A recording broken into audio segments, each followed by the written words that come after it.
অসুস্থ না হলে ডক্টরের কাছে যেভাবে যাই না, অনুরূপভাবে সমস্যায় না পড়লে মসজিদেও অনেক মানুষ যাইতে চায় না।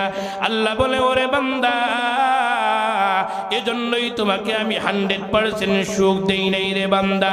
হাজারো সুখ দিয়ে রেখেছি, সন্তান দিয়েছি, সন্তানদেরকে আলেম বানাইছো, হাফেজ বানাইছো, কোরআন শিক্ষা দেছো, এলেম শিক্ষা দেছো।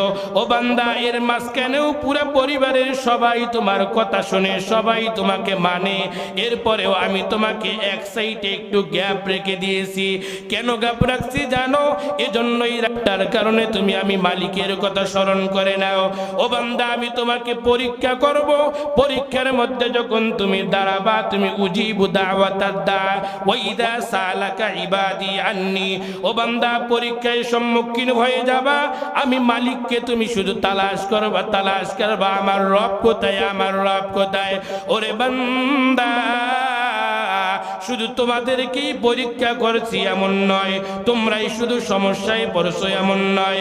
ইতিপূর্বে দুনিয়ায় যত পয়গম্বর পাঠাইছি, প্রতিটি পয়গম্বরকে আমি পরীক্ষা নিয়েছি রে বান্দা।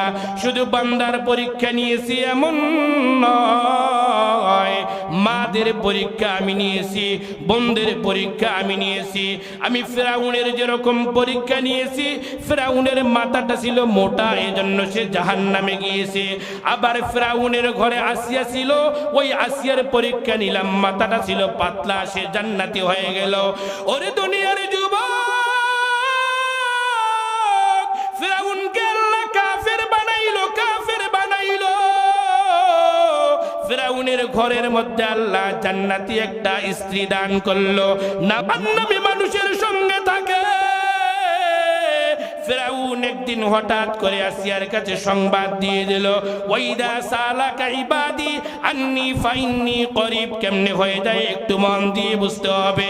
ফেরাউন দল নিয়ে প্রেরণ করলো, আমার ঘরের মধ্যে আমার একজন স্ত্রী রয়েছে, নাম হলো আসিয়া, এর বাবা হলো নেককার, এ বাবা মুসা পয়গম্বরের ধর্ম মানে, এর বাবা ইসলাম ধর্মটাকে সুন্দর করে গ্রহণ করে, আমার ঘরে খায়, আমার ঘরে লালন হয়, আমার ঘরে পালন হয়, আমারটা খায়, আমারটাই পরে।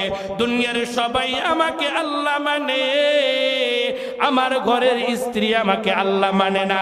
ফেরাউন দলদের প্রত্যেকটা লোকের হাতে হাতে পাথর দিল, শুধু পাথরেই দিল না, আসিয়াকে ডাক দিল, এ আসিয়া, এতদিন পর্যন্ত তোমাকে আমি ভালোবেসেছি, আসিয়া তোমাকে আমি স্ত্রী মেনেছি, তোমাকে আমি বিয়ে করেছি, আসিয়া স্বামীর কথা মানো না, তুমি তো ভালো মানুষ হইতে পারো না। আসিয়া সুন্দর করে জবাব দেয়, আপনি আমার স্বামী, স্বামী হিসেবে যতটুকু সম্মান নেওয়ার দরকার আমি আপনাকে সম্মান দিয়ে দেব। আপনি যদি আমার মালিককে নিয়ে কথা বলেন, আপনি যদি আমার ইসলামকে নিয়ে কথা বলেন, আপনি যতই কিছু বলেন না কেন, মুসা পয়গম্বর যেই কালেমা আমাকে পড়াইলো, ওই কালেমা আমি ছাড়তে পারবো না। ফেরাউনের মাথাটা হইল মোটা, মাথাটা হয়ে গেল সেকেন্ডের মধ্যেই গরম। আসিয়াকে অনেক শাস্তি দিল, অনেক ভাবে যন্ত্রণা দিল।